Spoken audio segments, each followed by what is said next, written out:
The photograph you can see here is the photograph organized by Mata Vibhudanandapuri, who is the Vedanta Guru of the Supreme Pandava of Hinduism, also lovingly called as Mataji Pamma. You can see there is a conch, a kamandalu to the left of the Supreme Pandava of Hinduism, as well as a wooden staff to his right, all of which were given by Mata Vibhudanandapuri as the traditional items that are handed over, along with the official induction as the successor into the lineage. With Vedanta Guru Mata Vibhudanandapuri, during the initiation, the traditional items were handed over from Guru to disciple as part of the coronation. The staff that the Supreme Pandava of Hinduism is holding is one of the items which is given to aid in the spiritual wandering lifestyle used for various purposes.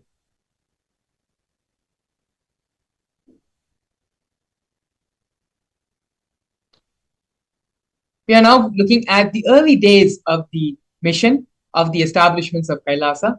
And we can see here in the leftmost, we have a black and white photo where when the Supreme Pandava of Hinduism was very young, the temple monastery complex of his guru, Mataji Vibhudanandapuri, was built by the Supreme Pandava of Hinduism himself, brick by brick in Tiruvannamalai. Hinduism had his gurus to guide him and he followed. In the year 2001, on April 14th, at the age of 23, the Supreme Pandava of Hinduism established the first Kailasa temple monastery in Tiruchengodu, South India.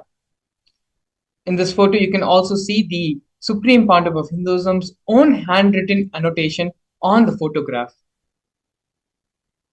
In the year 2002, on the 4th of November, the Supreme Pandava of Hinduism established the headquarters, Adi Kailasa Sarvanyapeetham, in South India. By the year 2004, the Supreme Pandava of Hinduism, at the age 26, started conducting mass living enlightenment initiation conventions, taking people through powerful cleansing processes of the 7 energy centers in our body. In the year 2007, the Supreme Pandava of Hinduism was welcomed and given the proclamation message by the mayor of St. Louis, United States.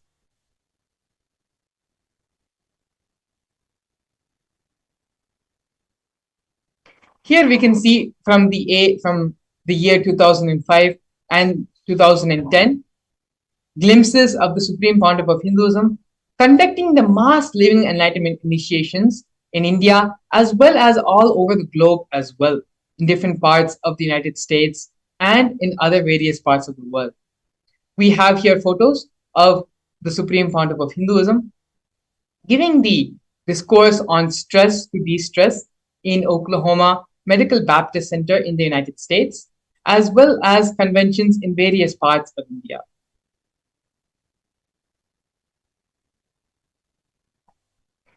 Here we can see the Supreme Pandava of Hinduism giving the mass living enlightenment initiations to thousands and thousands of people in the 2015 Nasik Kumbh Mela, as well as the 2016 Ujjain Kumbh Mela, both attended by thousands and thousands of people.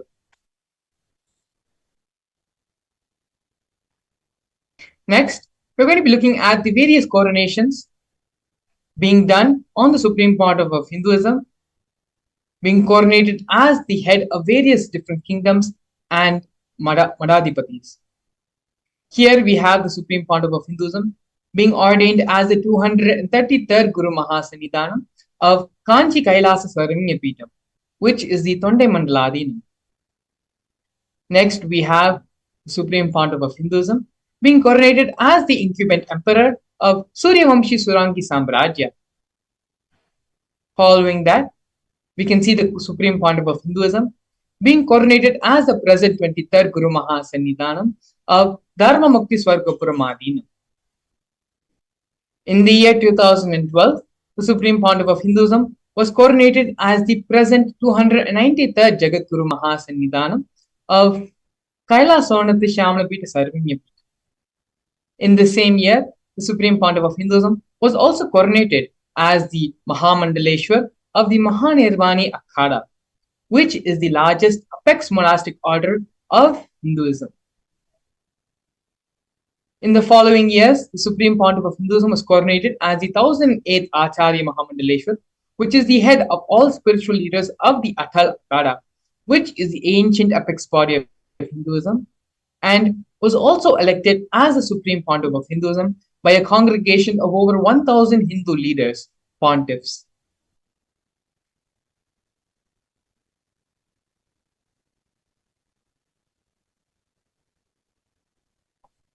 The sovereign state of Sri Kailasa is a macrocosmic, ancient, Hindu enlightened civilizational nation whose vision is living enlightenment for all of humanity.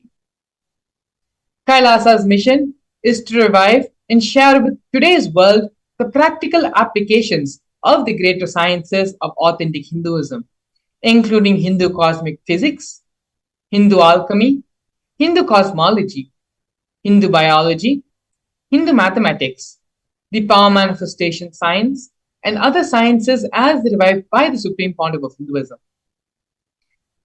These sciences were once practiced freely in over 56 different nations across the continent, but are now facing an extinction due to persecution happening over a millennium.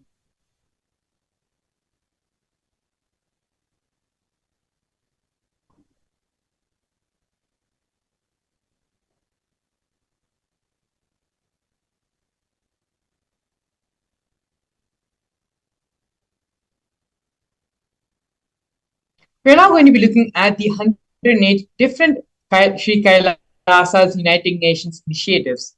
These initiatives include Sri Kailasa United Nations for Globalization, Against Medical Malpractice, Enlightened Birthing and Pregnancy, and like this 100 different initiations founded and initiated by Sri Kailasa's United Nations. Sri Kailasa United Nations are 108 different initiatives to support a variety of humanitarian services, which collectively allows for the creation of an enlightened, peaceful, sustainable, equitable, resilient, and thriving world.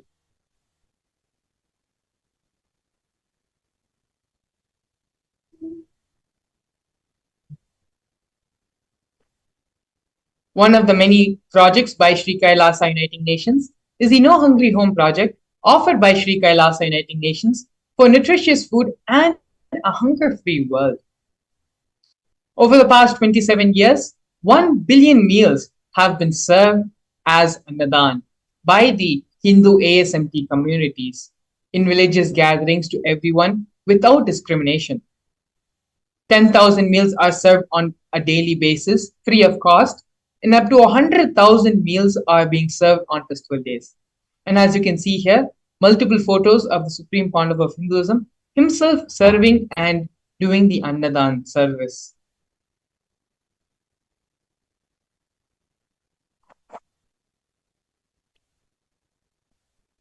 During the pandemic, which had lasted over the past 2 years and is still going on, Kailasa's protective and preventive COVID care centers were offered by Sri Kailasa Uniting Nations for affordable and holistic healthcare.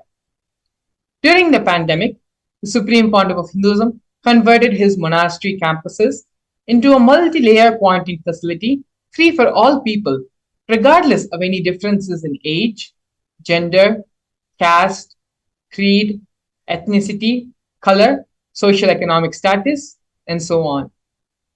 Food, shelter, internet, and all the basic facilities, including free medical care, were provided for all people who had come for an indefinite amount of time. More than 30 million citizens followed Kailasa's 28-day spiritual regimen in the year 2020.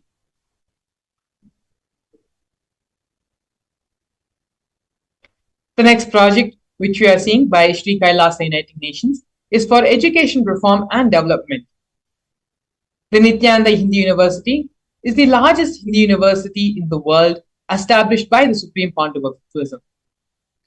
The Nithyananda Gurukul, inaugurated on the 2nd of October in the year 2006 by the Supreme Pontiff of Hinduism, is for the revival of the ancient Adi-Shaivite Guru-disciple education system, which is an authentic knowledge transmission system based on enlightenment. In the Nithyananda Hindu University, More than 20 million enrollments have happened, and the Nithyananda Hindu University offers 7,000 free courses as well as has extended campuses in more than 150 countries.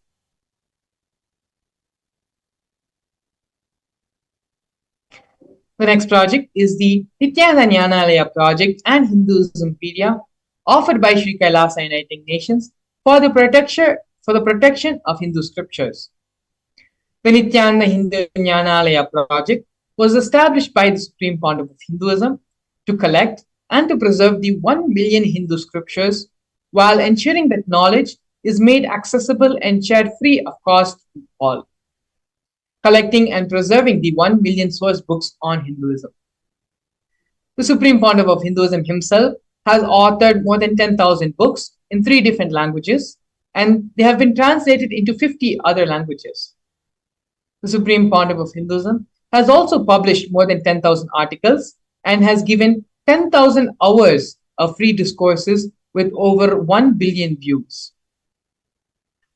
Kailasa's Hinduismpedia is a project established by the Supreme Pontiff of Hinduism, where the Supreme Pontiff of Hinduism has collected more than 15 terabyte of digital books and rare manuscripts from all the 19 Sarvanya Peetams, ancient mutts, and ashrams. 1 million pages on Hinduism, the collection of 22,000 digital books, 1,000 e-text books, and over 100,000 articles on various topics in Hinduism.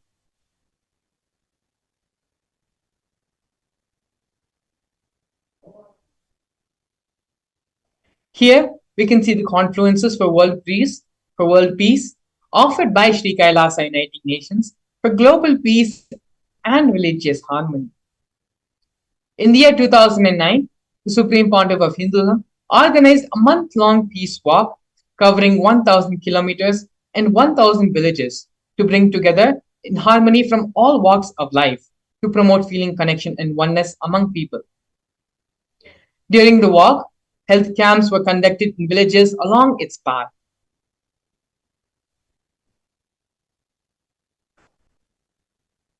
Here, we are going to be looking at Sri Kailasa Uniting Nations for feminine empowerment and gender equality.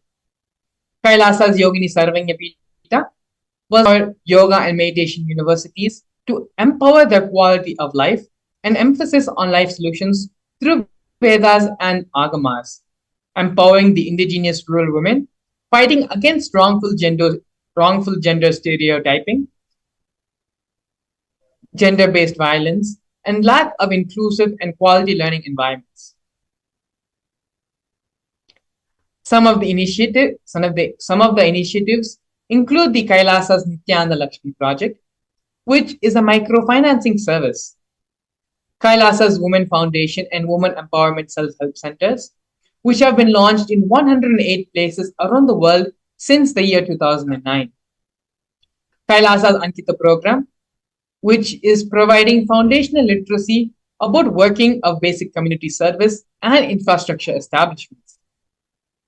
Kailasa's Ashriya program, which is providing vocational training programs to rural and indigenous women to provide equal opportunities and access to independent, self-sufficient financial environments for them.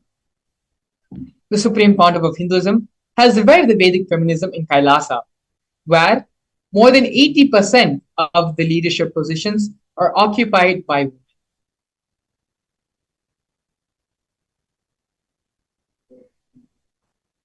The next project which we are looking at is the Nithyananda Yoga offered by Sri Kailasa Uniting Nations for yoga.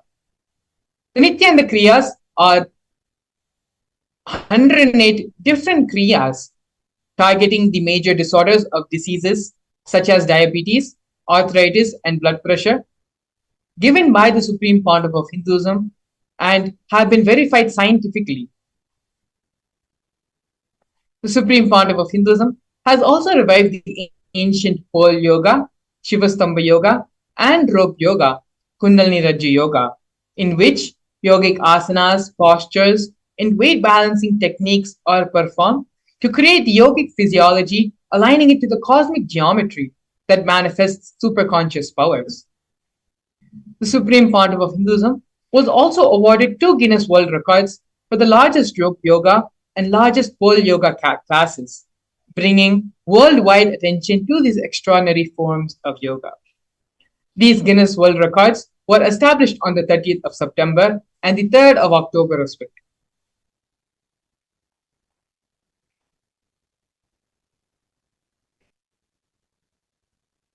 Despite being heavily persecuted continuously for over a decade, the Supreme Pontiff of Hinduism is unwavered in his intention, in his commitment, and action in building the only Hindu nation, the sovereign state of Sri Kailasa, to protect, revive, and preserve Hinduism, the most ancient, most peaceful, still living, and long lasting demonstrable system that shows the possibility of peaceful coexistence amongst people.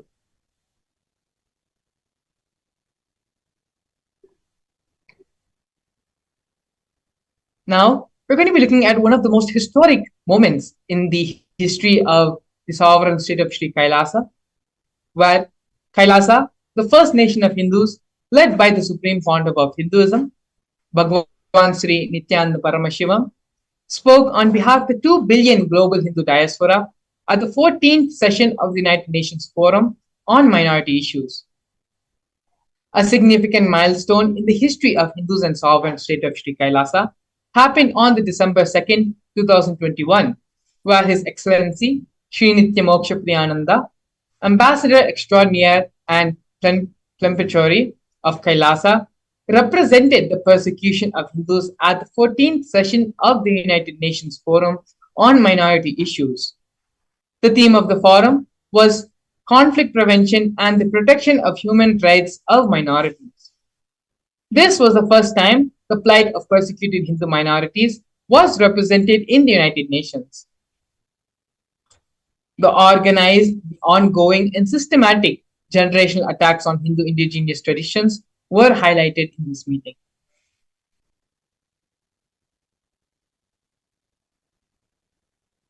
Now we are looking at the torture and murder attempts by state and non-state actors on the Supreme Pontiff of Hinduism, where over 70 assassination attempts and physical attacks had happened on the Supreme Pontiff of Hinduism in India as well as in abroad.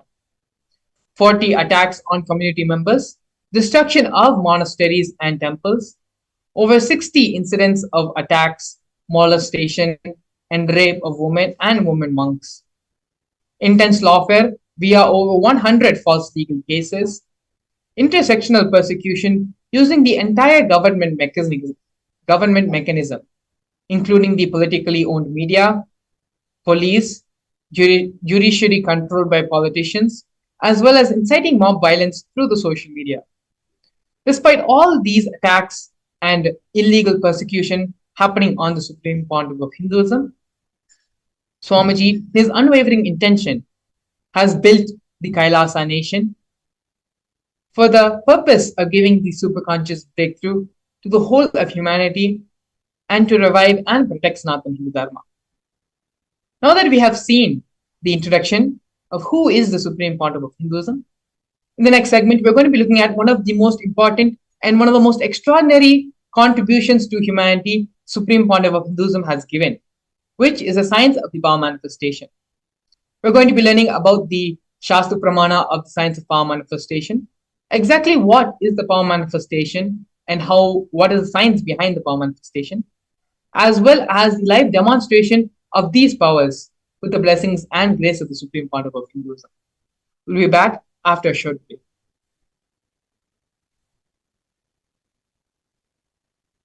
A more intelligently connected world leads to a brighter future. An enlightened humanity leads to a better world. During the Paramashivam program, we help people to discover their superhuman possibilities and help them to find and achieve the true purpose of their birth by giving them the techniques, practices, and methodologies from the Vedagamas, the original source scriptures of Hinduism. The Supreme Pontiff of Hinduism is reviving the ancient original Vedas and Agamas in all its glory, in a user-friendly way for the modern mind. The Supreme Pontiff of Hinduism is transforming human beings into divine beings reviving, initiating, and replicating the 463 powers from the Agamas revealed by Paramashiva. The Supreme Pontiff of Hinduism is not just giving solutions for every problem man faces, but is making them irrelevant to their lives by transforming human beings into divine beings. Listen. Any argument presented by your mind, body, your present reality to establish you are not Paramashiva, you are not omniscient, omnipotent, omnipresent. Anything presented to prove you are not Paramashiva is illegitimate. Decide this. This is super determinism. Understand? Anything you declare as illegitimate will lose power over you, will die in few days, few minutes, maybe in few weeks, whatever few days it takes. It will not have power over you. Understand, this is the method for sudden enlightenment. This is the method for sudden enlightenment. It happens by the Shaktipada.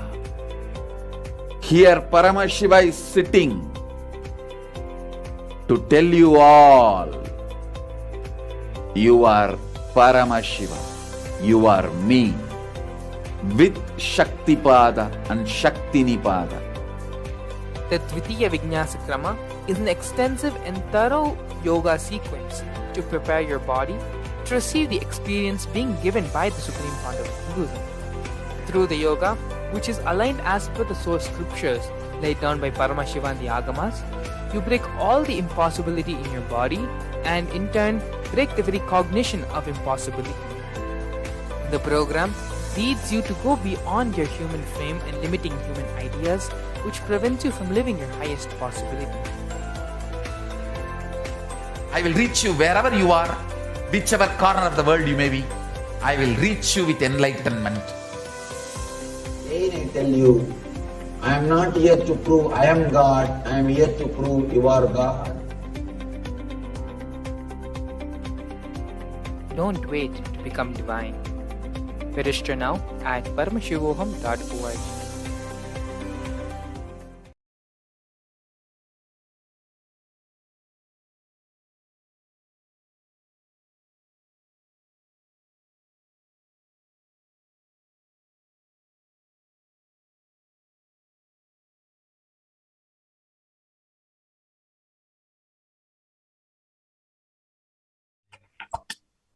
Nithyanandam, I welcome all the viewers watching us live on all our social media platforms like Facebook, Twitter, and YouTube to this powerful and beautiful session on power manifestation.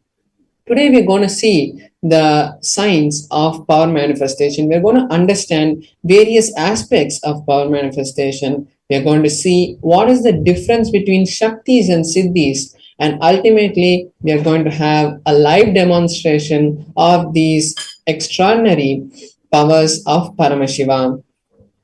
So first, we'll see what is the science of manifesting Shaktis. In the Vedagamas, which are the source scriptures of Hinduism, Paramashiva reveals in elaborate detail that every human being is hardwired to be able to manifest the 463 extraordinary Shaktis of Paramashiva. Manifesting powers are described in a systematic method and science for human beings to explore the various possibilities and powers and have access to various states of consciousness. Shaktis manifest from the fundamental cognition that you are divine. You need to manifest the divine, and you are not a man, and you need to reach divinity. So now we'll be seeing the difference between Shaktis and Siddhis. Shakti is expressed from the space of enlightenment as a side effect of feeling connection with the divine and the highest integrity with the Guru.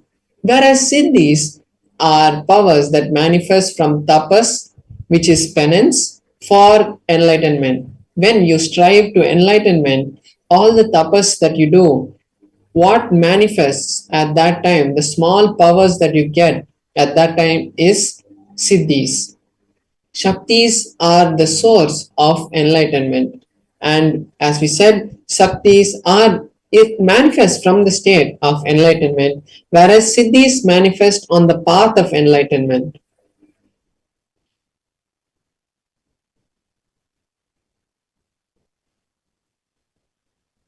And Shaktis manifest from the space of Paramashiva, and they manifest when you are in the space of Paramashivoham, and they manifest through anybody once they are initiated by the Guru. That's the most important thing. After the initiation of a Guru, any human being can manifest the Shaktis, but Siddhis do not happen to everyone, and it happens only as a side effect.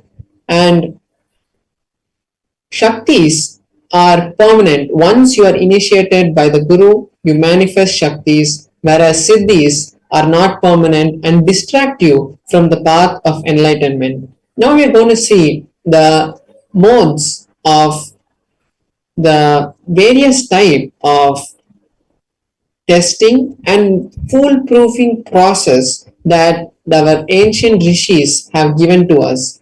So there are 4 ways that these powers are tested in Sanatana Dharma. First is the Shastra Pramana, which is the scriptural reference for direct revelation of the words of Paramashiva. Example, the Vedas and the Agamas and everything that is being revealed by Paramashiva directly is the Shastra Pramana. The Artha Pramana is the time-tested, foolproof experiences of the ancient rishis and the recent masters who have come before us and proven to the world the scientificness and the powers, how they can be helpful and useful to humanity. The Atma Pramana, which is the experiences, the validated experiences of the Supreme Pontiff of Hinduism. After he experienced anything, he made sure that it is in alignment with the Vedas and Agamas, which are the Shastra Pramana, and the Apta Pramana, the experiences of other rishis and masters. And once it is acid washed through both of these, he gives it to us as his Atma Pramana.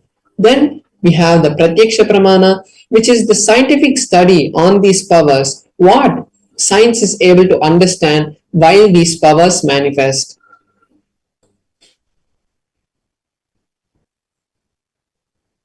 Now we are seeing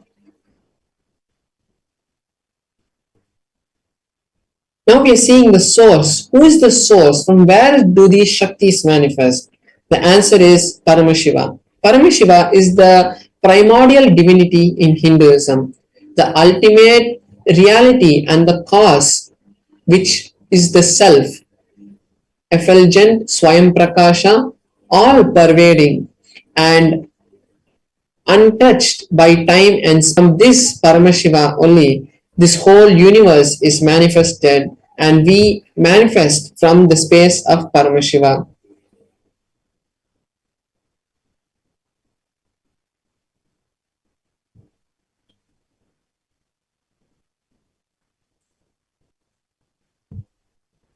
Now we're going to see the ultimate truth of the Shaktis, how they really manifest.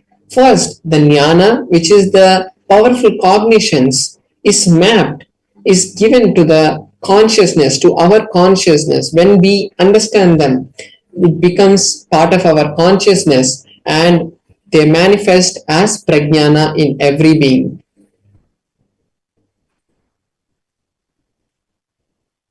Now we're going to be seeing the pramanas for each of these powers, pramanas for the power of the third eye.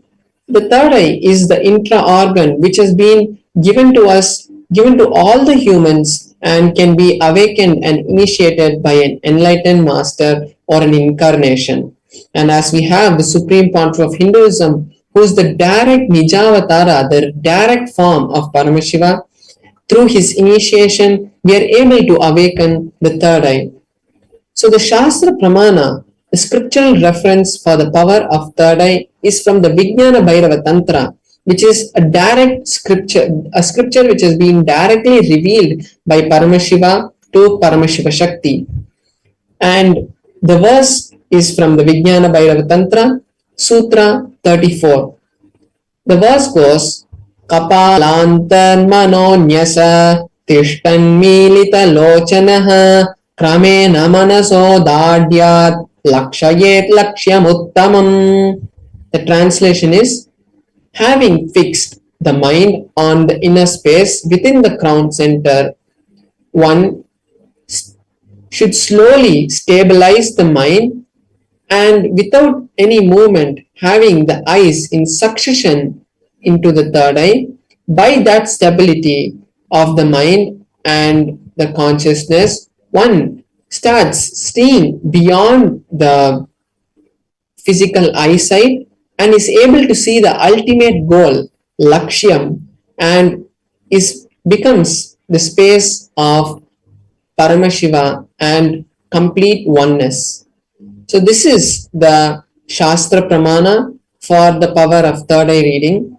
Now we'll be seeing the Apta Pramana, how the history and the ancient masters have shown us this power. In the Bhagavad Gita, which is from the Mahabharata, in the 11th chapter of the Bhagavad Gita, Bhagavan Krishna is asked by Arjuna to show his cosmic form, to show his Vishwarupa Darshana.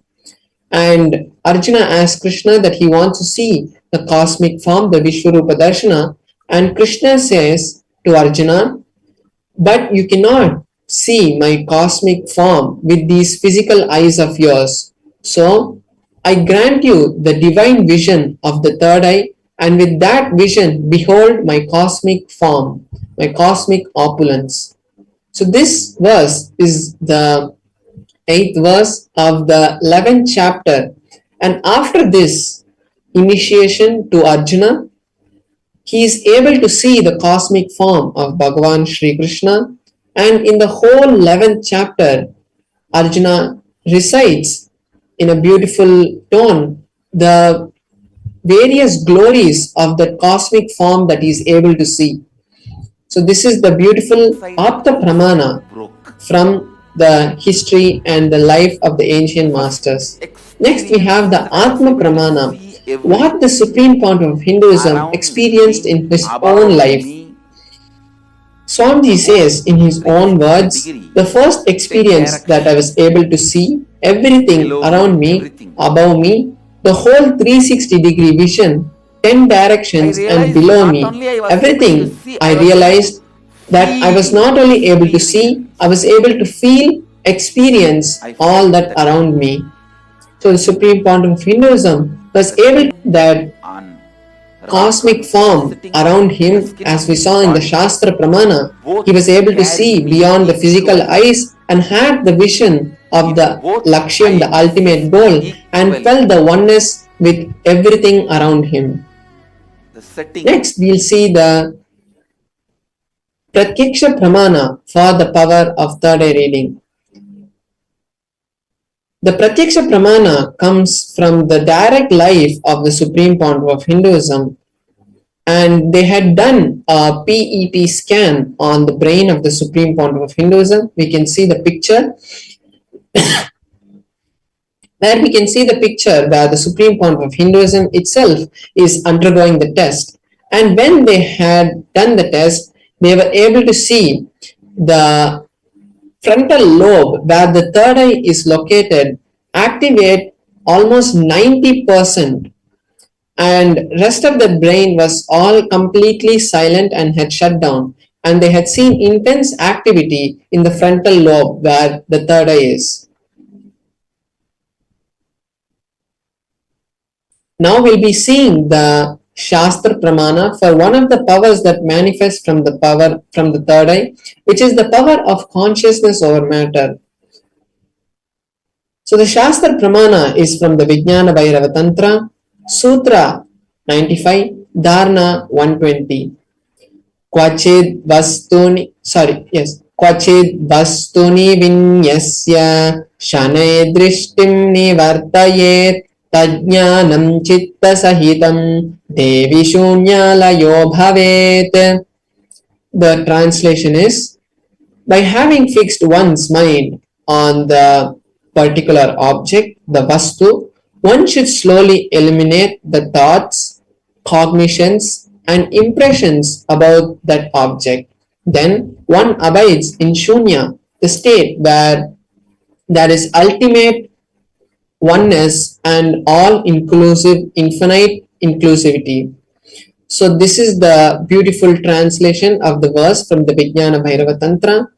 And now we are going to be having a live demonstration of this power.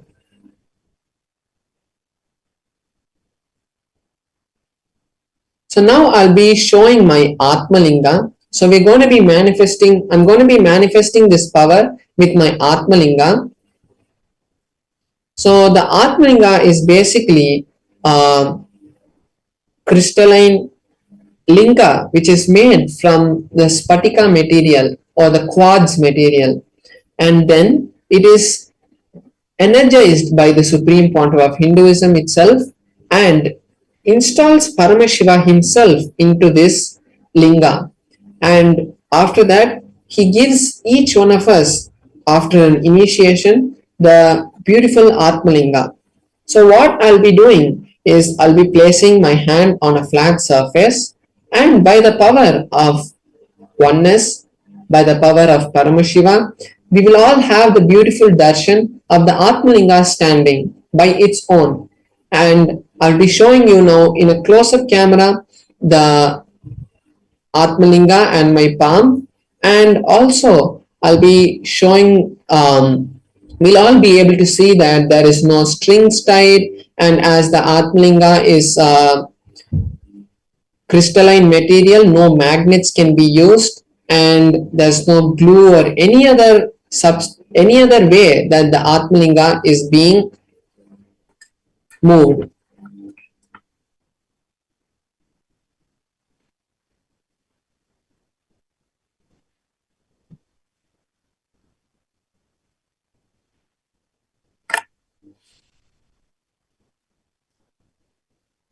So now we can all see my hand and the Atmalinga. So we can all see my hand and the Atmalinga, that there is no strings tied or any other string tied to the Atmalinga also. And now I'm going to be placing my hand on this cushion which is on a flat surface. As we can see, my hand is flat, and I'm going to be placing the Atmalinga on my hand, and once that is done, I will be chanting the Mahavakya intensely, and from that space we will all be having the beautiful darshan of the Atmalinga standing. And I also request all the viewers watching us now to post all the desires that you wanted to manifest in your life, because when we manifest powers, we are directly invoked of Paramashiva, and that is the best time that we can the desires that we want start manifesting in. So now I'll be starting the manifestation, and all of us can also chant the Mahavakya along with me and create the space for Paramashiva to manifest. Om Nithyananda Paramashivoham. Om Nithyananda Paramashivoham. Om Nithyananda Paramashivoham. Om Nithyananda Paramashivoham. Om Nithyananda Paramashivoham. Om Nithyananda Paramashivoham. Om Nithyananda Paramashivoham. Om Nithyananda Paramashivoham. Om Nithyananda Paramashivoham. Om Nithyananda Paramashivoham. Om Nithyananda Paramashivoham.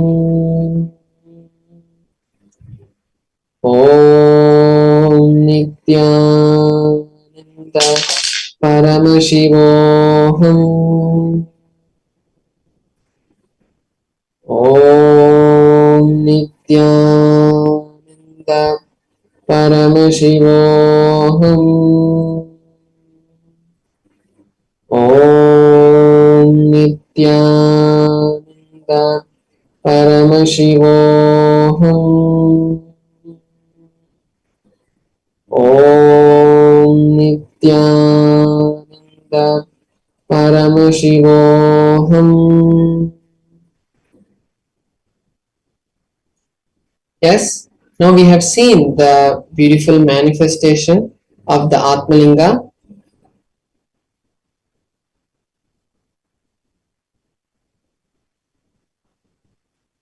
So we have seen the beautiful manifestation of the Atmalinga, and from this space, we'll all be able to create all the realities that we want, whether it is wealth, health, relationships, or ultimately Paramashivoham. And now is the best time for all of us to create the space to manifest Paramashivoham in our life. And when we create the intention and start seeing a reality happening, that is the only way that we can start really creating realities in our life. Because when we think, oh, I want money, I want wealth, Paramashiva, please give me wealth, when we start thinking like that, we only see that we are only asking Paramashiva. We are saying, I want wealth, and the cosmos also tells us, Tatastu, you keep wanting wealth. It is not a negative way of telling the cosmos is not being negative, but the cosmos keeps giving us just a blessing of Tatastu, Tatastu, Tatastu. That is, so be it, so be it, so be it. And when we keep asking Paramashiva that we want this, we want that, Paramashiva only keeps giving us the blessing that is going to happen. And the real secret is only when we see that reality tested, we tell Paramashiva, thank you so much for manifesting the wealth already in my life, and really feel that devotion and gratitude towards Paramashiva. When we do that is really when Paramashiva will also bless us, saying Tatastu, so be it, you have the wealth. And that is the real secret to manifesting wealth. And this is not a story that is being just told to you now, but it has happened in thousands of after the blessing of the Supreme Pontiff of Hinduism. So take this time now to register yourself for Mahaparamashivamam. Create that intention first, because when you create the intention, you are seeing the reality manifest.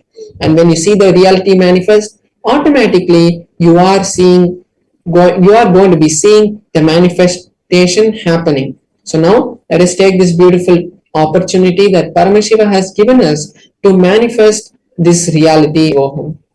So let's all head over to paramashivoham.org. The QR code and the link is being projected below in the scroll, and as a QR code you can scan. So now let's take this time to do that, and while we are doing that, we'll be back to you after a short break with beautiful sessions from the Supreme Pontiff of Hinduism. Thank you, Nithyanandam. A more intelligently connected world leads to a brighter future. An enlightened humanity leads to a better world.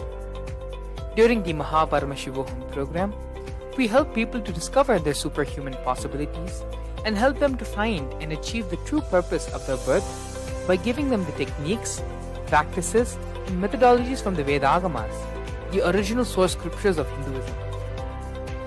The Supreme Pontiff of Hinduism is reviving the ancient original Vedas and Agamas in all its glory, in a user-friendly way for the modern mind.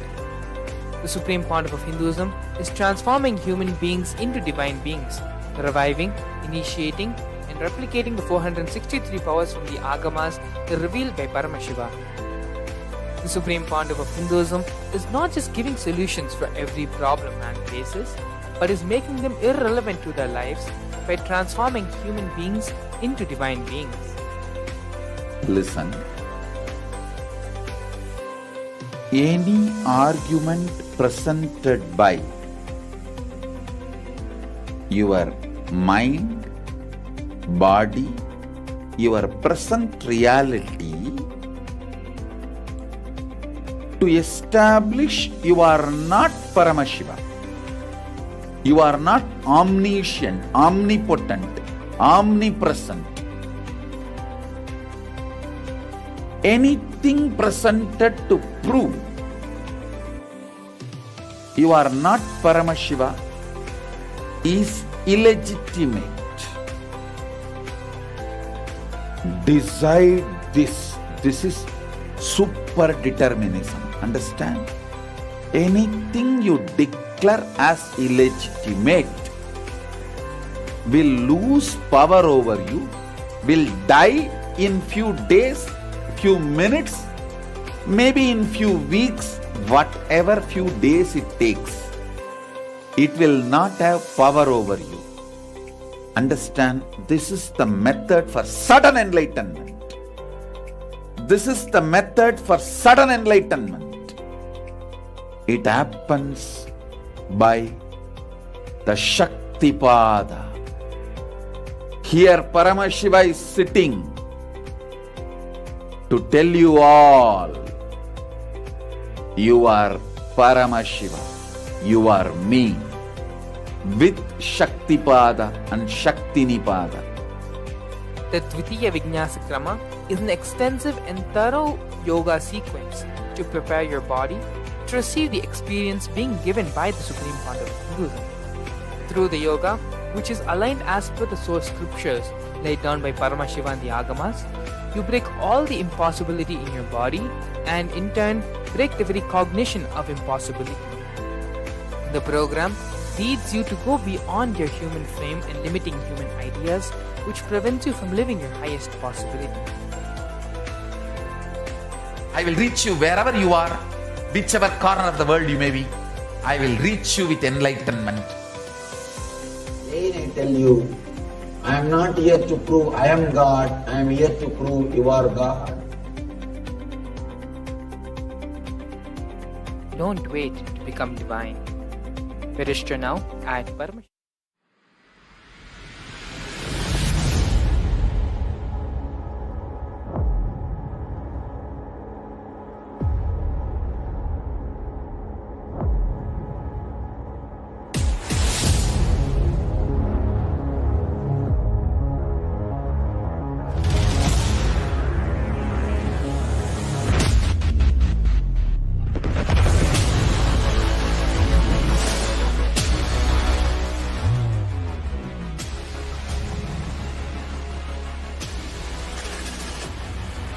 You will become Paramashiva.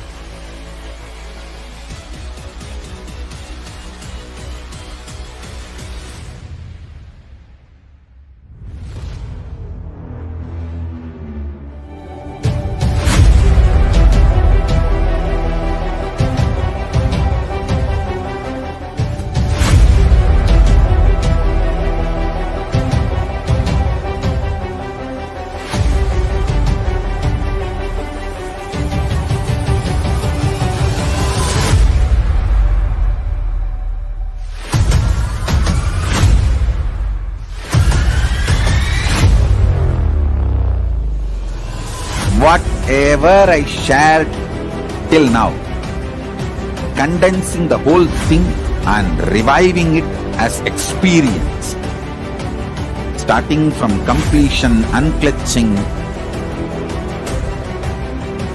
power manifestation,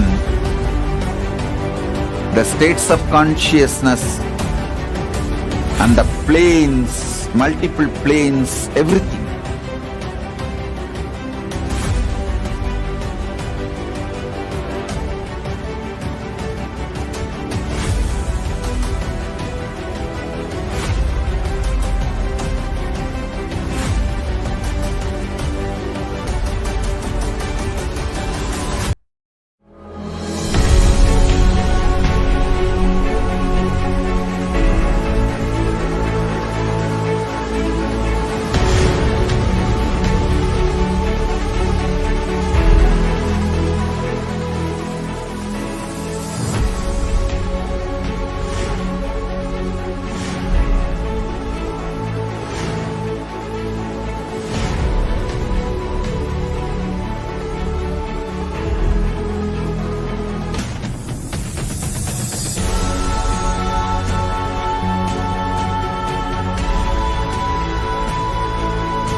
Nithyananda, we're back. Very beautifully, Paramashivam Maharaj had demonstrated the power of consciousness over matter for all of us. We're just connecting with Swamiji, with the supreme founder of Hinduism. Paramashivam Maharaj was able to to become in tune, in oneness with the Atmalinga, and make it stand from being horizontally flat, make it stand up vertically. These are one of the 463 powers which Paramashiva has laid down, has given in the Agamas. And these are the sciences which the supreme founder of Hinduism is reviving and is sharing with the whole world. Now that we have gone through and seen the science of power manifestation, we're going to be entering to the next segment of today's program, which is understanding the Kala Tattva. As we had mentioned earlier in today's segment, the supreme founder of Hinduism is going to be gracing all of us with the Bhava Samadhi Darshan of Virabhadra. To get the full benefit and imbibe Virabhadra, the energy of Lord Virabhadra completely in us, we're going to be understanding about Kala. The literal translation of the word Kala means time in Sanskrit. Understanding about the Kala Tattva and how the Kala Tattva, just understanding and cognizing this truth about the Kala Tattva is enough to raise our consciousness to the higher frequencies and higher time zones. We are now going to be listening to a series of satsangs given by the Supreme Founder of Hinduism to understand exactly what is the Kala Tattva. Before we enter into the satsang, let us all come to the space of deep listening and restful awareness so that the words of the Supreme Founder of Hinduism can enter into our being directly. Let us take a few minutes and move to the space of listening, where we imbibe and start cognizing all the words, all the thought currents, and all the ideas, all the cognitions the Supreme Founder of Hinduism will now be sharing with us. So you can all sit straight with your head, neck, and spine in a single line and bring our awareness to the third eye center. And visualize Swamiji is sitting there in the third eye center as Paramashiva and 50 hands. Take a few moments to come back to the space of restful awareness. And we can now enter into the satsang.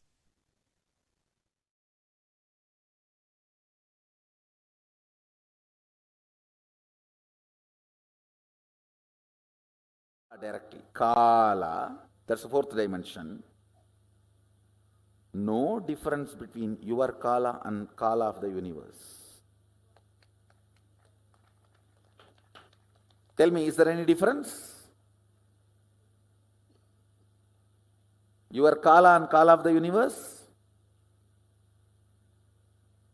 You know the gap between your logic and logic of the universe. You know the gap between your breath and breath of the universe. In depth, both come near. Means shadow falls on each other. Your shadow falls on universe and universe's shadow falls on you. But in time, there is no separation. I don't want to say there is oneness, but there is no separation. Your time and universe's time is one and the same.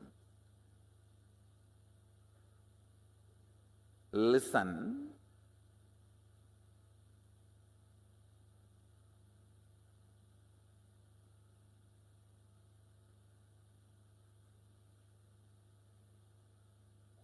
Listen carefully. Anything which makes you feel universe's time is different and your time is different is not you.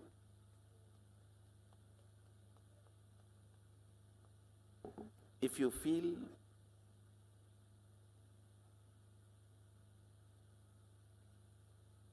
your body is this many years old,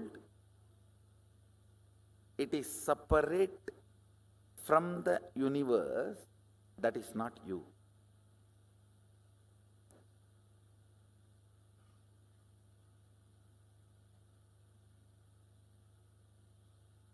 Listen. I am telling you two things. One, don't think, oh, earlier itself I heard all these Vedantic lessons. That and all doesn't work for me. The moment it becomes time, I feel hungry and all my Vedanta goes in the air. Listen. Earlier failures does not confirm it is impossible for you at all.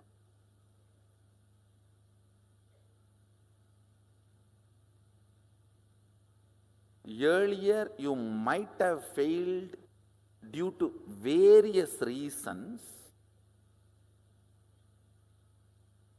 Now you will be successful because I am going to be the reason.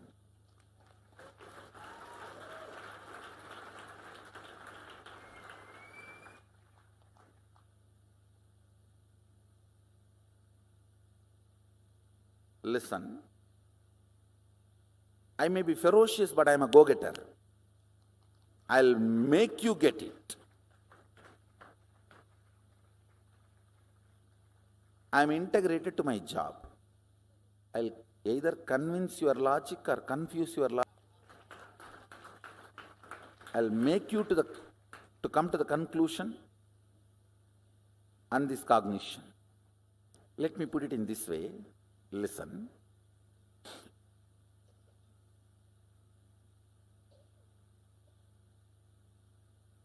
Your length, when its frequency increases, becomes breadth. Your breadth, when its frequency increases, it becomes your depth.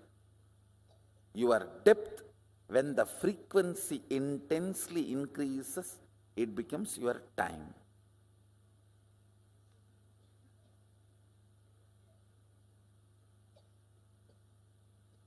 In breadth, length is included. In depth, length and breadth is included. In time, length, breadth, depth is included.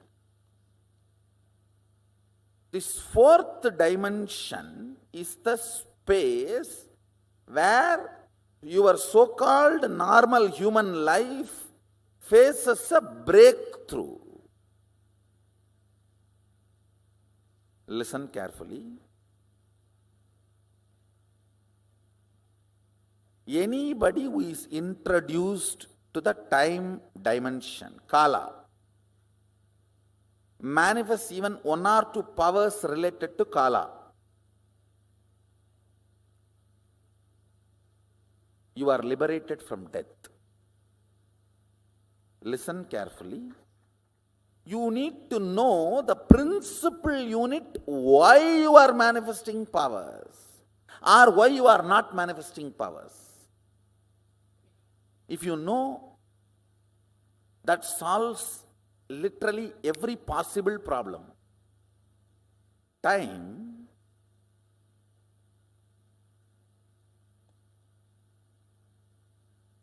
is a frequency, dimension of the universe, aspect of the universe,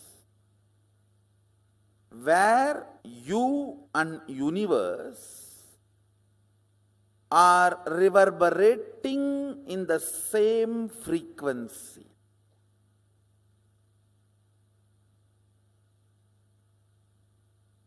Unit of time of the sun, moon, Kailasa and you is one and the same.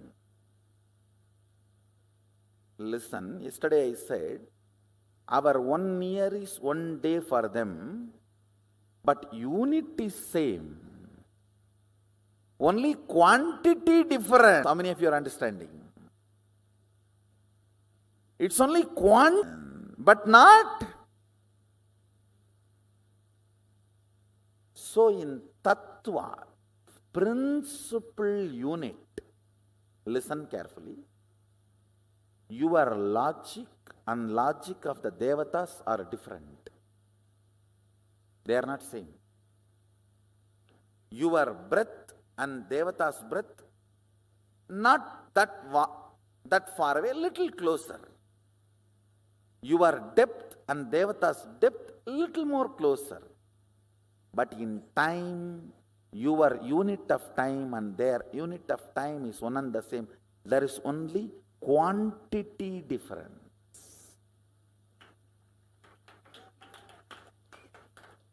Tattva, fundamental principle unit is same.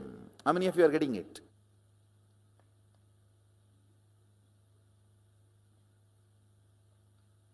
Yes. For us 1 year is their 1 day, but our 1 year is 1 day for them. It means what? Kala, like movements of the nature, sun, moon, planets, the whole flow. The Kala is converted into our day-to-day time by our mind. Listen, movement of the sun, moon, nature. For example, before the invention of the clock, any time measurement system, whatever we know was happening is Kala. Once we learned the time measurement system and evolved certain logic for the flow of the time, like 24 hours, 1 hour is 60 minutes, 60 minutes is 60 seconds. When we started evolving certain mechanisms to grasp and measure the unit of time and try to come to terms with the large happening of Kala with our mediocre understanding of time. We feel lost, overwhelmed with the understanding of Kala. It's too big, too vast, too much. So we need to hold on to something like originally when you assume this body,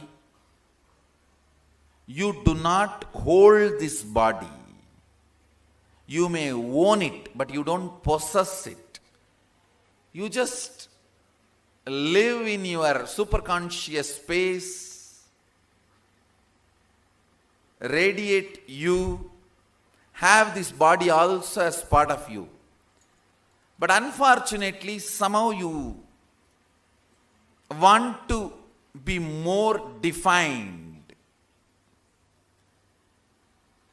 In the name of getting grounded, you get caught. Same way, the space of timelessness, the Kala,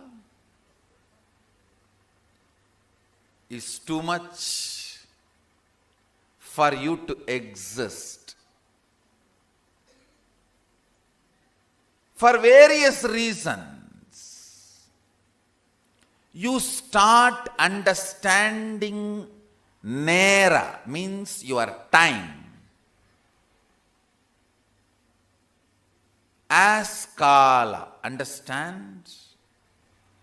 I am not against the unit of time, second, minute, hour, day, week, month, year, decade. No, I am not against this unit and the measuring with unit. I am only against coming to conclusion, this understanding is a complete understanding about Kala. The nature's flow and our measurement system is being superimposed and impersonated in your day-to-day cognition, brings Shara, destruction. Listen, let me repeat. You are supposed to reach the moon. You get into a horse carriage and that goes into the road which has many bumps, and that jumps in the bumps. You think you are flying and you are inside the carriage which is completely curtained. In this delusion, how many hours you may travel in the horse carriage? You may go up and down but not to the moon. That is precisely happening in us. Listen. The innermost core space in you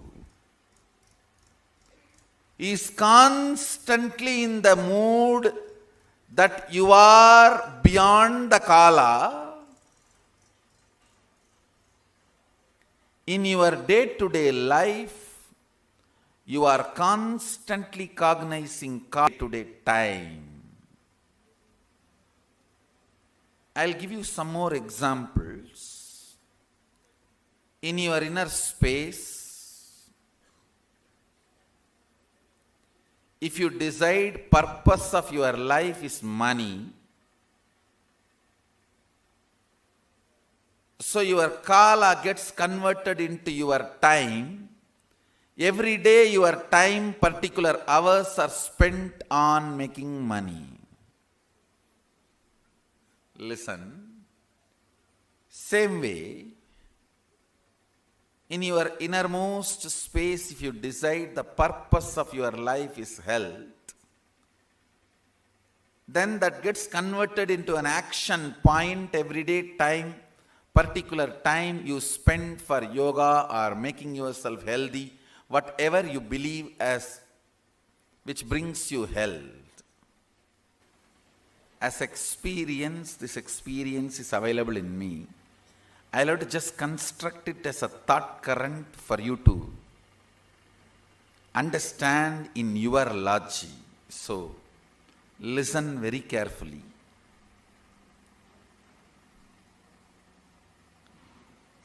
Because end of the session I am going to declare or claim two big things. Two big claim. It will look too big or as impossible if you miss this thought current. Only if you come along with me, understand this thought current, you will understand, yes, that is possible. Mahadeva says, when the click happens, that is what is initiation.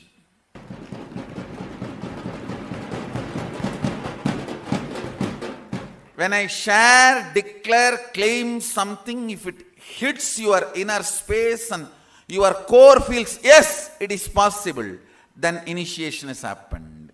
So listen. Let me repeat again. Kala, the pure space of happening, when it gets converted into certain purpose in your life, it is reduced to Nera, your day to day, and divided by your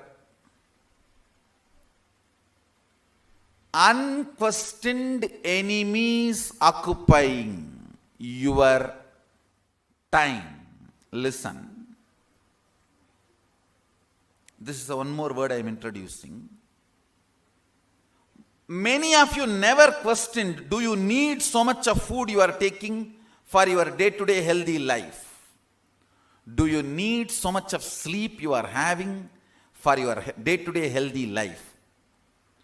Do you need many of these things which you call as your need really for the way you want to exist? That is what I call part of your life under the possession of your unquestioned enemies. You don't need to fight with them. Just even if you question them, they will disappear. You have so many enemies like them who will disappear just by your questioning or sitting in your system. Your laziness, your tiredness, your boredom, your cunningness, your decision to cheat your own life's purpose, your decision to go against your own very existence. Look in, understand. The unquestioned enemies, the enemies of you, whom you are not questioning, who are occupying your inner space.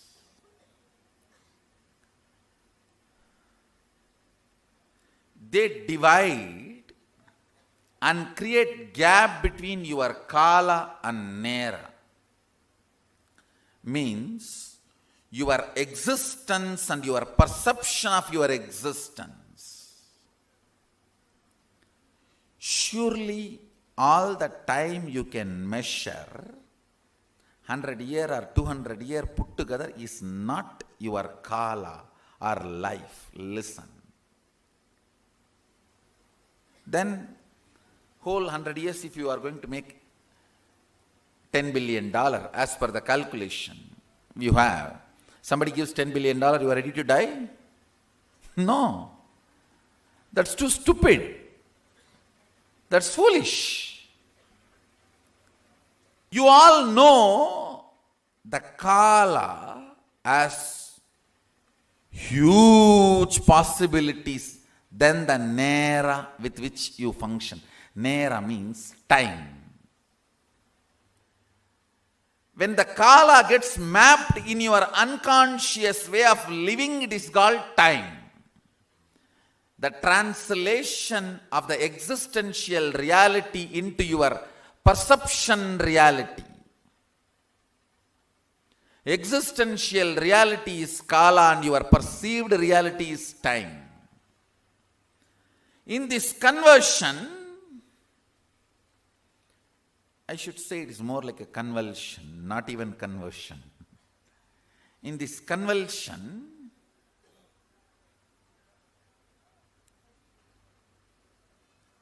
your unquestioned enemies,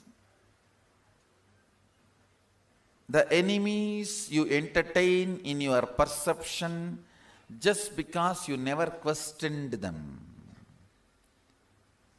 You have 100-acre land, 200 tenants are sitting, not that there is any agreement between you and your tenants, because you never questioned them, they are living there. Even if you just go for a survey and ask them, hey, this is my land, they will just like vacate and they may even run away, disappear. They will never even look at your face. How many of you feel in your life you have many of your perceived enemies who are there just because you did not question them, just because you never looked into them? All of us have. Lot. See, I am not even talking about the enemies with whom you are fighting. I am talking only about the enemies you are entertaining who are there in your life because you never questioned. Your purpose of life and your perception, you have not achieved your purpose already, and you need to work towards it. These three. Criminal cognitions. Listen. Listen to the word I am using. Criminal cognitions. Reduces, converts your kala to your time.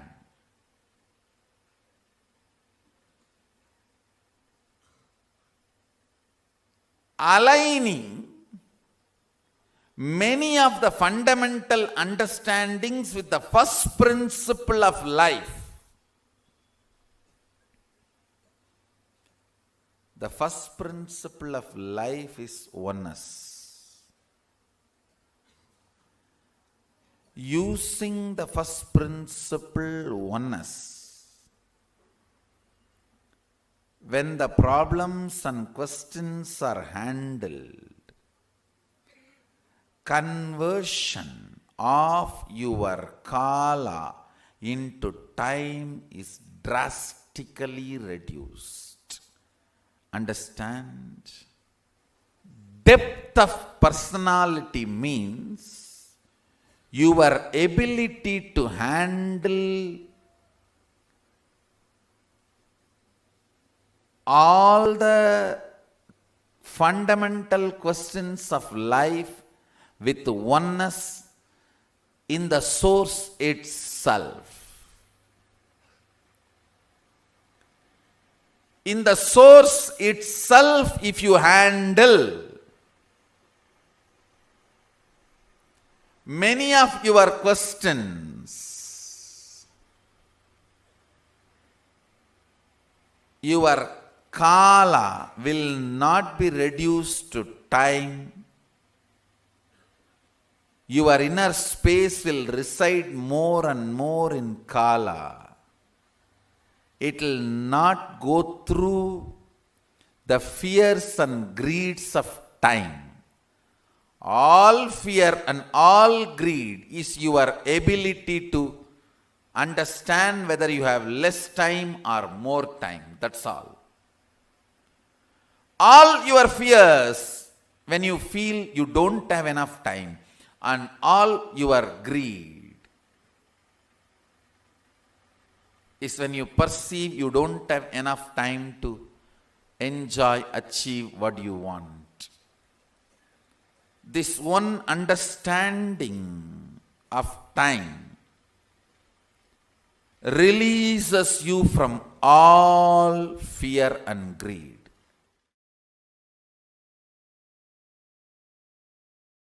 Your remembrance of you powerfully associated to some subject or not associated to something. For example, you may remember you powerfully by feeling I have a young body. You may remember you powerlessly feeling, oh, I don't have a bank balance. If you associate yourself with some things, you remember you powerfully. If you associate yourself with some things, you remember you powerlessly. How many of you are understanding this? This binary is time. That's all. Catch it. Listen. This binary is time. Kala. Kala, Sanskrit word, means jumping between associated powerfulness and associated powerlessness. By remembering your body, do you feel powerless? By remembering your mind, do you feel powerful? With what association you feel powerful? With what association you feel powerless? This binary. And please understand, the number of times feeling powerless when it is increases, it's called depression. Number of times you feel powerful, when that increases, it's called joy. This feeling powerful or powerless by association, this binary is time. That is Kala. By remembering your Guru, if you feel powerful, you are in oneness.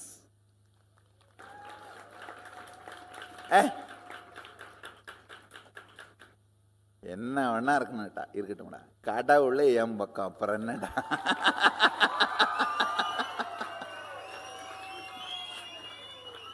Whatever it may be, the ultimate decision maker knows my name. That's all. Leave it.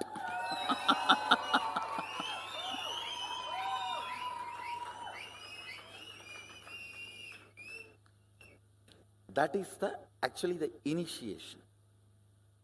That powerfulness behaves like a shark and swallows all the other powerlessness. How many of you already started feeling powerful when you remember power manifestation? Hey, I think I can do it. I think I am making it. I am cracking the code. I am catching it. So when that starts happening, so in that binary, the power manifestation starts adding more powerful cognitions in you. But once the manifestation starts, that binary will change. This power manifestation will start making you more and more confident, and the moment you remember power manifestation, you will feel confident. You will feel, I can make it. It's powerfulness. Understand, anything which you feel makes you powerful, you start cherishing romance with it.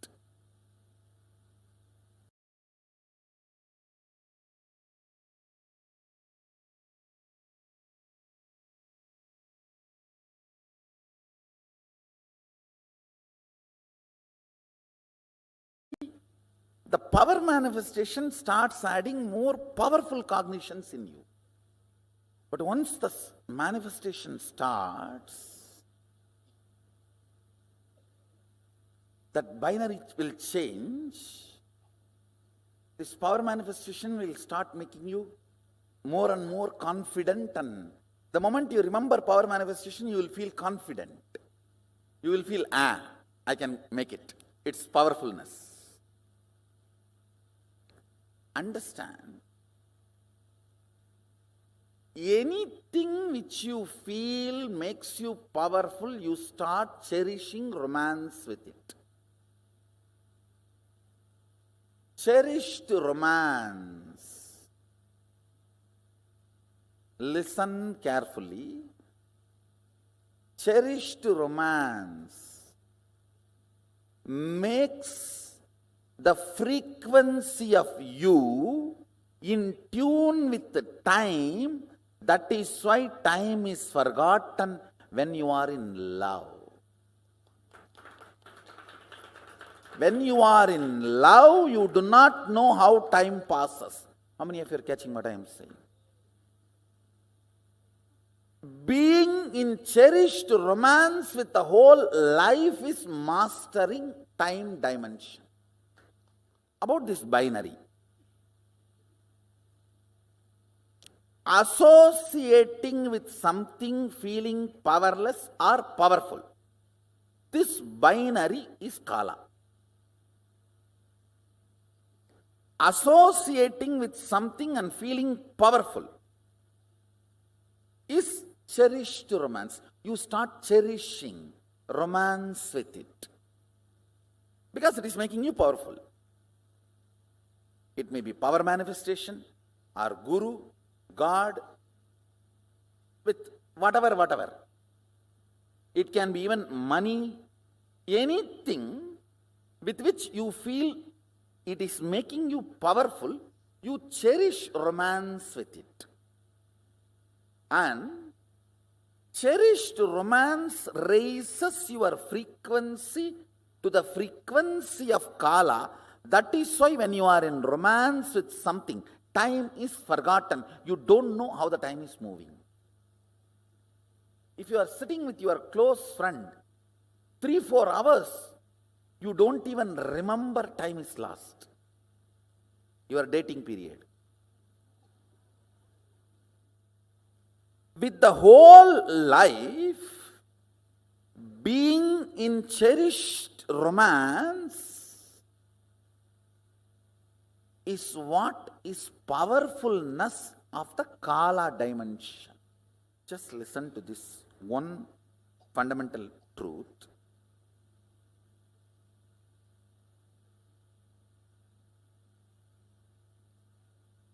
If you have tons of cotton and you need thread, if you have a tons of cotton source material, will you be worried about having less thread? No. You know you can make. Same way,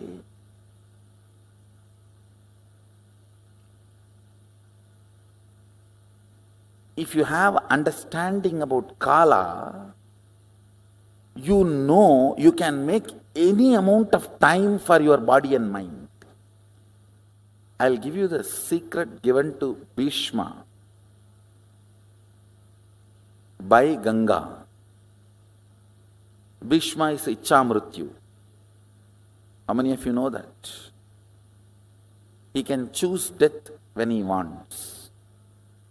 I'll give you that understanding. Listen. This is the lesson Ganga gave for Bhishma. Exist with what you think as purpose. Listen carefully. Exist with what you think as your purpose. Work only for purifying your cognitions about purpose, not bother about whether you have time to fulfill your purpose or not. Listen carefully. I am not giving you a teaching, I am giving you an understanding.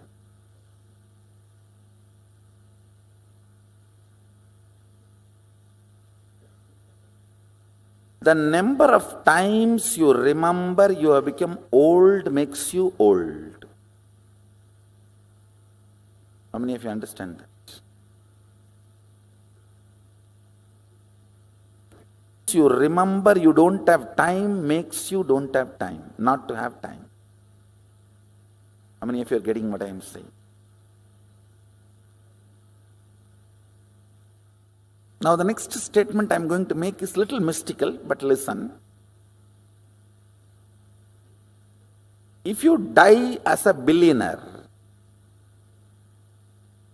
when you assume the next body on in a billionaire family, and whatever you left will be with you. It's a law of cosmos, understand? You don't get cheated. Listen carefully.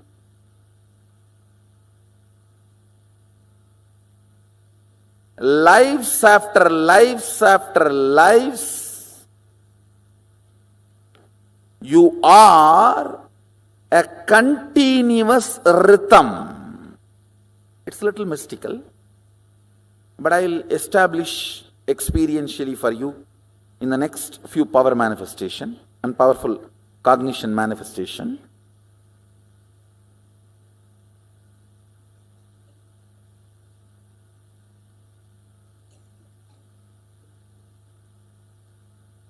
Sometimes in the mathematical class they tell, oh, let us assume x is equal to y till we come to the result. When we come to the result, you will understand x is equal to y. Like that, let's assume this proposal. Your life is a continuous rhythm. If the kala gets converted into time with too many cracks in your mirror, you will feel stuck in life. If the kala into your time without moving out of the first principle of life, oneness, you will experience so much of freedom in your very day-to-day life.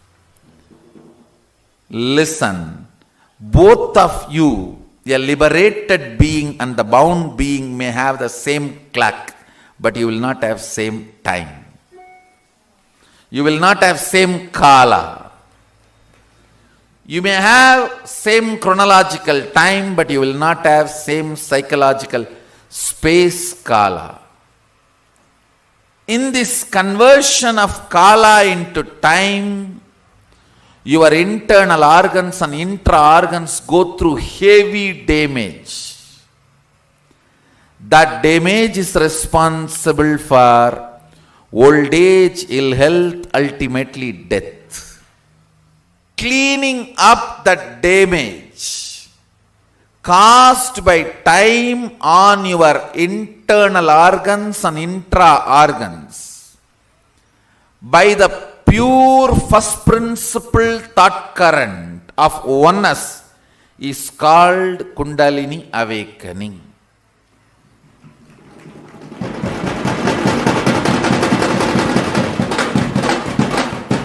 Fundamentally, I put the thought current of oneness into your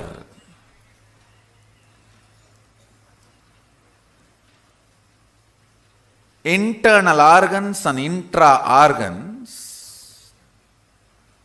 That oneness burns all the pains, damages caused to your internal organs and intra-organs. Worst pain caused in your internal organ and intra.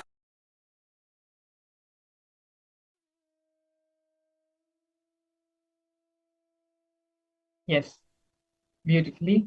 The Supreme Pontiff of Hinduism, Swamiji, over a series of satsangs, has explained the fundamental truth about what is Kala, as well as why Kala is important to us, why we should understand the concept of Kala, and how we can apply this truth, this concept of Kala, in our daily life.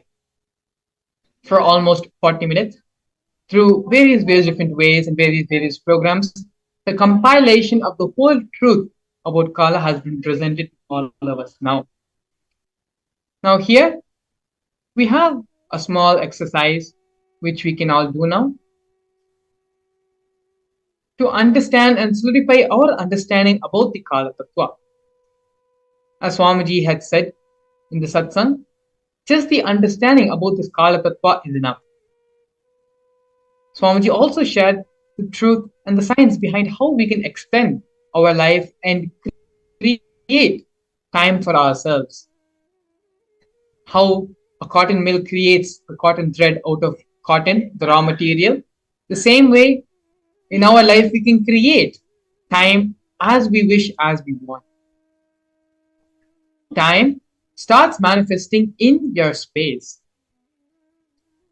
As I said, this time and space does not have a clear-cut border.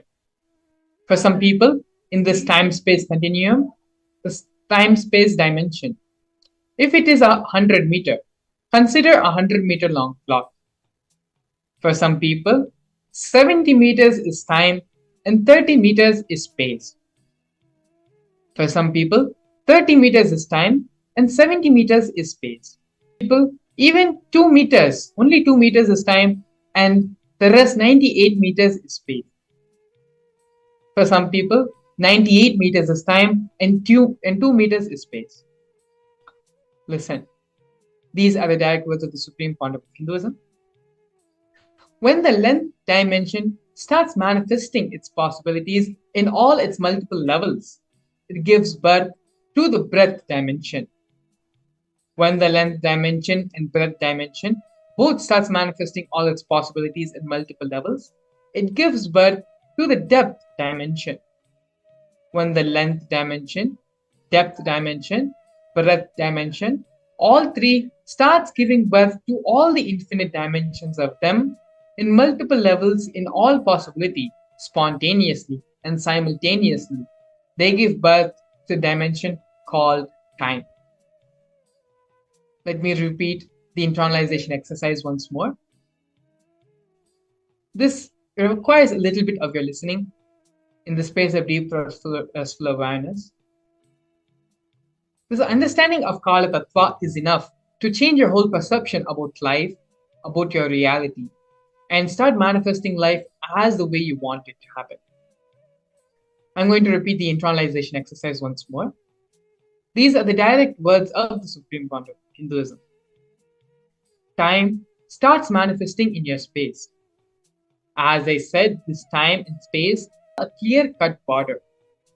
For some people in the time-space continuum, time-space dimension, if you consider time-space as a 100-meter cloth, 100-meter long cloth, for some people, only 70% is time and 30% of the meter is space. For some people, 30 meters is time and 70 meters is space. For some people, only 2 meters is time and the rest 98 meters is space. For some people, 98 meters is time and 2 meters is space. Listen, when the length dimension starts manifesting its possibilities in all its multiple levels, it gives birth to the breadth dimension. When the length dimension and breadth dimension both starts manifesting all its possibilities in multiple levels, it gives birth to the breadth dimension. When the length dimension, depth dimension, and breadth dimension, all three starts giving birth to all the infinite dimensions of them in multiple levels in all possibilities, spontaneously and simultaneously, they give birth to a dimension called time.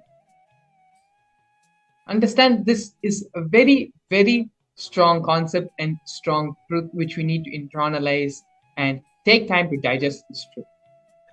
So now, take a few minutes and pen down your understandings of time of the Kala Tattva.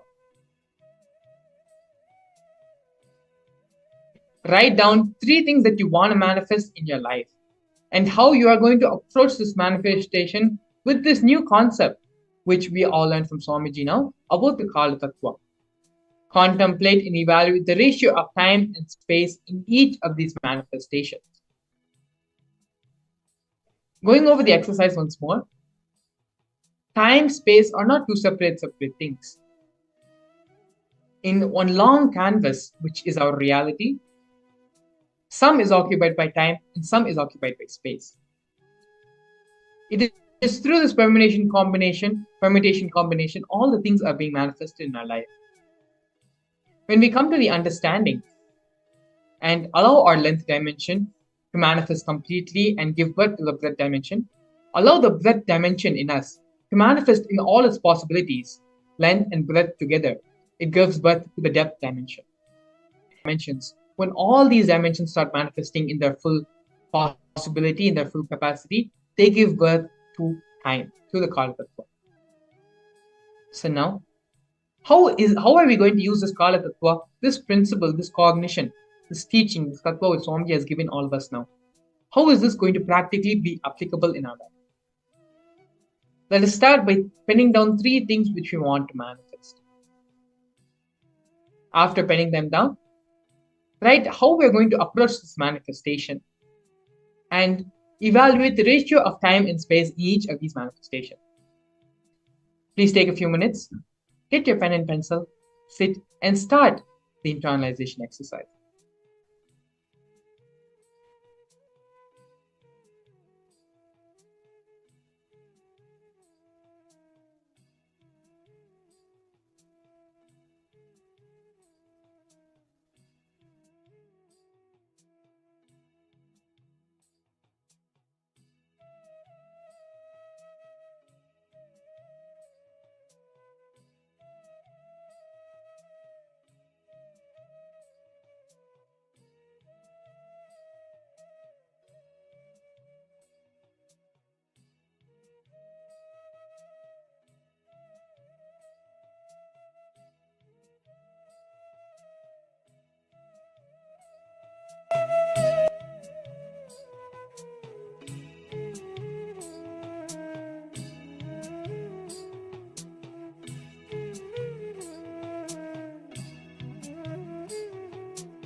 Don't allow yourself to get distracted by your mind.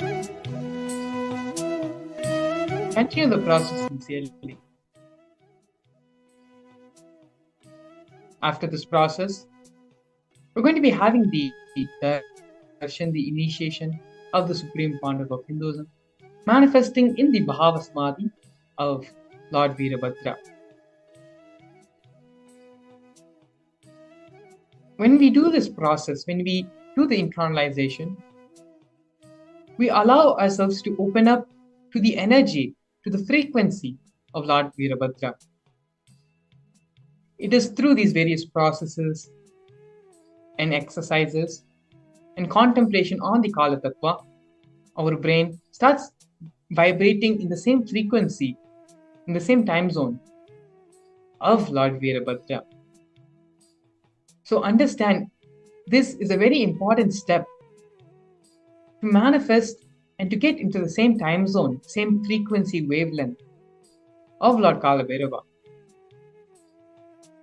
which will help you to experience the Bhava Samadhi Darshan completely in its full possibility, in the full manifestation. So please do the exercise sincerely and internalize the Kala Tattva, the truth about time.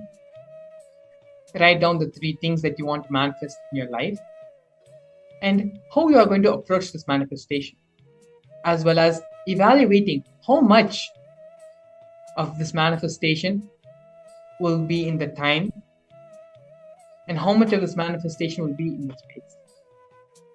Please continue to do the internalization exercise sincerely.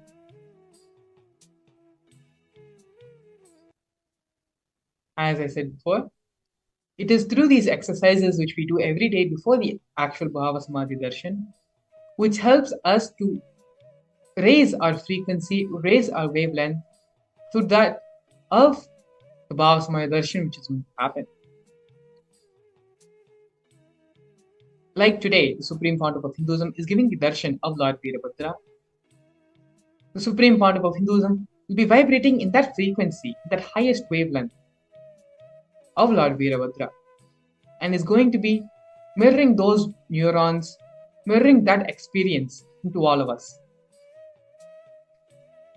So by doing these exercises, doing these internalization sessions and exercises, it will allow and help the raising of the frequency of ourselves so that we can have the full experience of the Bhava Samadhi Darshan.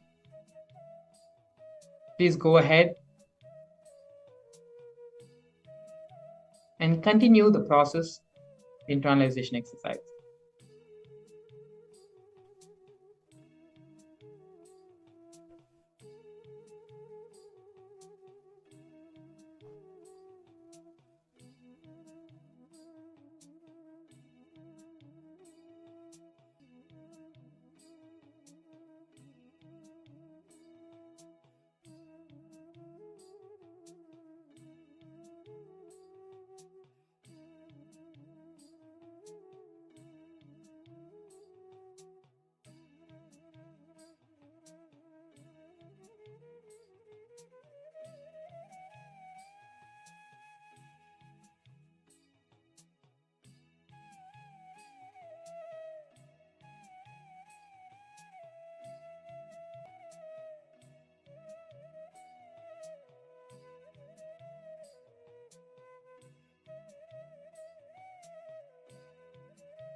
Through this process, through this understanding and contemplation about the Kala Tattva, one of the biggest myths we have been taught in our life, we have been taught by society, starts dissolving, starts disintegrating. The cognition, the concept that we have only a certain amount of time to live, we have only a certain amount of time to fulfill our desires, to fulfill what we want to achieve in our life. Swamiji is breaking the fundamental cognition and concepts or social conditionings which we have been brought up with through this understanding of Kala Tattva. Throughout the satsang, Swamiji also expanded on how we can create time for ourselves as and when we need, for our body and our mind. The understanding and the truth, the power of the Kala Tattva goes much more further deeper. To understand these various dimensions of the Kala Tattva and the other 35 Tattvas being given in the Vedas and the Agamas, the Supreme Pontiff of Hinduism will be expanding on this much more during the Paramashivam program, which is going to be happening from February 9th to February 28th.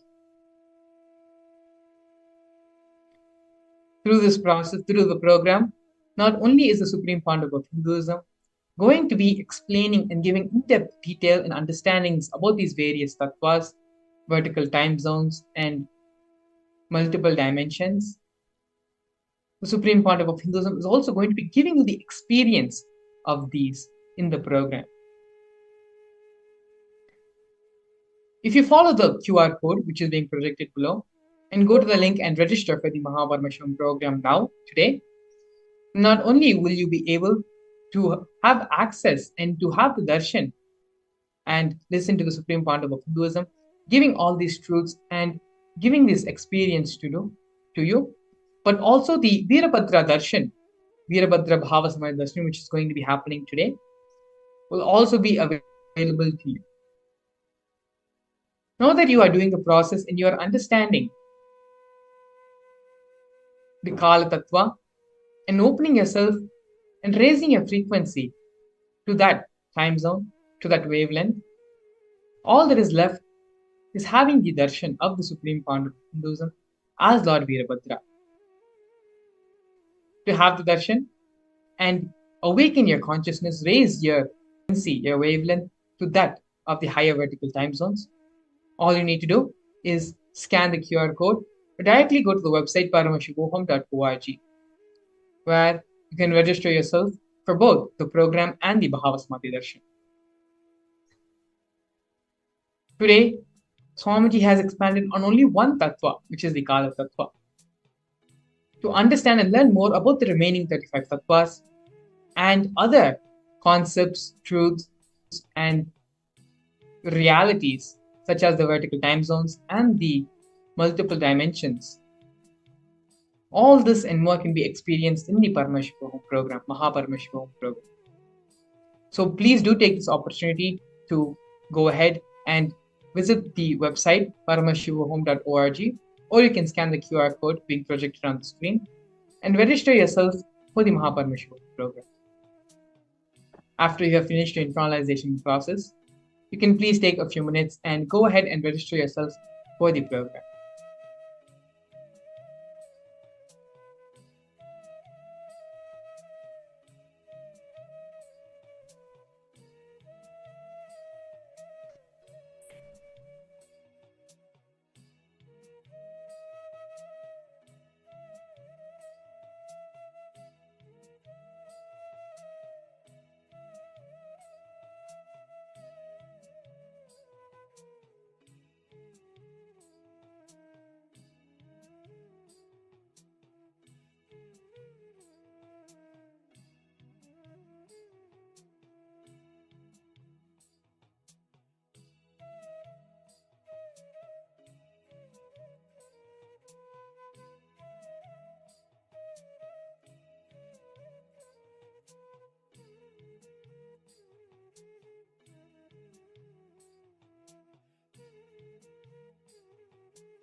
Now, with this, once you finish the internalization exercise, to continue to the next process, next step of this program, please go ahead and register yourself for the Paramashivam program, where in depth more about these various tattvas, various truths, and also have the Bhava Samadhi Darshan of Lord Virabhadra, which the Supreme Founder of Hinduism will be gracing all of us today. And so now with this, we're going to be moving into the next segment of today's program. Please stay tuned.